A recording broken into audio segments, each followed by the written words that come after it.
ঢাকার এভারকেয়ার হাসপাতালের সামনে যেন এক অনির্বচনীয় শূন্যতা। সূর্য উঠুক বা নামুক, একদৃষ্টিতে হাসপাতালের গেটের দিকে তাকিয়ে থাকেন শত শত মানুষ। প্রিয় নেত্রী খালেদা জিয়া ভেতরে গুরুতর অসুস্থ, এই সত্যটাই দিনগুলোকে আরও ভারী করে তুলেছে। এসেছেন দূর দূরান্ত জেলা বিভাগ থেকে, কেউ বাস লঞ্চের রাতভর যাত্রা শেষে দাঁড়িয়ে আছেন ফুটপাতে। আর সবার চোখেই একটা সাধারণ প্রতীক্ষা, একবার শুনতে পারবেন নেত্রী একটু ভালো আছেন। দেখার সুযোগ নেই, হাসপাতালের ভেতরে ঢোকার অনুমতিও নেই, তবুও তারা আসে, বসে থাকে, প্রার্থনা করে, যেন চারপাশের কোলাহল গলে ধীরে ধীরে এক ধরনের নীরব প্রহরে পরিণত হয়েছে।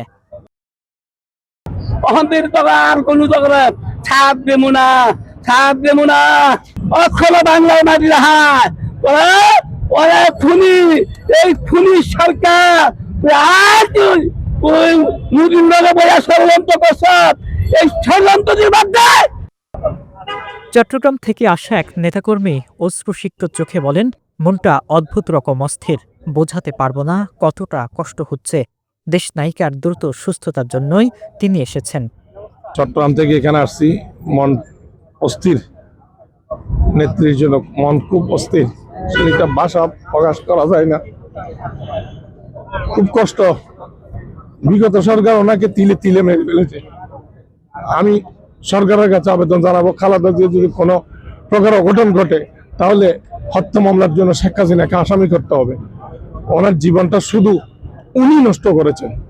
সুতরাং আল্লাহর কাছে আমি ফরিয়াদ, আল্লাহ যেন ওনাকে নেক হায়াত দান করেন এবং আমাদের দেশের জন্য উন্নয়নটা আবার ত্বরান্বিত করেন। জিয়া রহমানের দলকে, খালেদা জিয়ার দলকে আমি সমর্থন করি। আমি নিজে বলতেছি যে আমার হায়াত থেকে 1-2 বছর হায়াত কমিয়ে দিও, যে মহান আল্লাহ পাক রব্বুল আলামিন যেন ওনার হায়াতটা একটু বৃদ্ধি করে দেয়, এটাই আমার কামনা। এক প্রবীণ বলেন, আল্লাহ তাকে আমার আয়ু থেকে 2 বছর খালেদা জিয়াকে বাড়িয়ে দিন। তিনি বলছেন, আমাদের সবার প্রার্থনা শুধু এটুকুই, তিনি যেন সুস্থ হয়ে আমাদের মাঝে ফিরে আসেন। অনেকের কণ্ঠেই একই ধ্বনি, আরও কিছু সময়, আরও কিছু দিন, যেন তিনি ফিরে এসে আবার দেশের মানুষের পাশে দাঁড়াতে পারেন। তো আসলে মা অসুস্থ, কোনো সন্তানই ভালো থাকতে পারে না। দেশনেত্রী বেগম খালেদা এই দেশের নেত্রী না, উনি একজন মা। ওনাকে যে এই দেশের মানুষ ভালোবাসে সেটা আজ প্রমাণিত। দেশনেত্রী বেগম খালেদা জিয়াকে আমার জীবনে সেটা আমি বেশি ভালোবাসি। যখন আমরা পল্টনে গেছি তখন আমাদের কাছে জীবনের কোনো মূল্য ছিল না, তখন যদি আমরা মৃত্যুবরণ করতাম আমার কোনো বিন্দু পরিমাণ কোনো আপত্তি ছিল না, কিন্তু আজকে আমার মা হাসপাতালে। এদিকে হাসপাতালের সামনে প্রতিদিনই বাড়ছে মানুষের জমায়েত, যে গেট দিয়ে সাধারণ রোগীর আত্মীয়দের যাতায়াত, আজ সেই গেটই নেতাকর্মীদের জন্য কাঙ্ক্ষিত দৃষ্টি নিবন্ধ কেন্দ্র।